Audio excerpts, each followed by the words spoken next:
আসসালামু আলাইকুম ছোট ভাই, কি অবস্থা? ভাই দিও ভাই ভালো আছেন বইন ভাই? ভাই কবে আছেন ভাই অভিনয়েছেন বইন স্যার বইন না রে ভাই না, বসতে না বসতে বইন না ভাই, বই তো হইব না। আমি আসছি আসলে দেখার জন্য।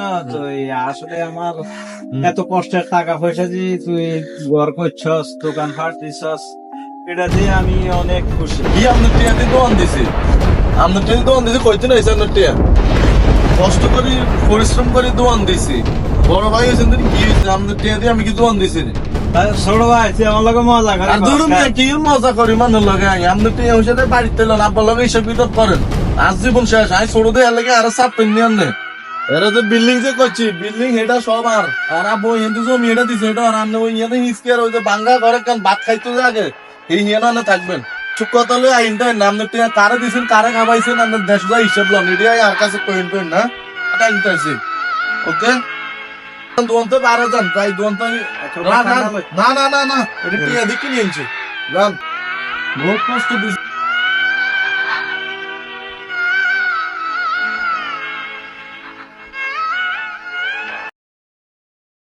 আপনার কিছু কথা আছে ভাই।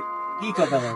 ভাই আমি আপনার বিষয়ে আপনার ছোটবেলার বন্ধু আমি যে বিস্তারিত আপনার অনেকগুলো বুঝছি যে আপনি এত বছর টাকা কাম করেছেন আপনার ভাইয়ের জন্য একটা দোকান করছেন, একটা জায়গা রাখছেন, বিল্ডিং বানছেন।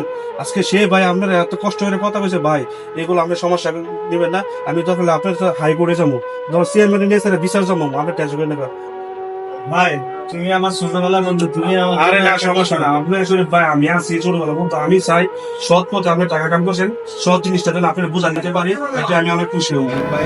প্রতিনিয়ত আমাদের প্রবাসীদের সাথে এরকম ঘটনা ঘটে থাকে। সর্বশেষ নিঃস্ব হয়ে রাস্তায় এইভাবে হাঁটি।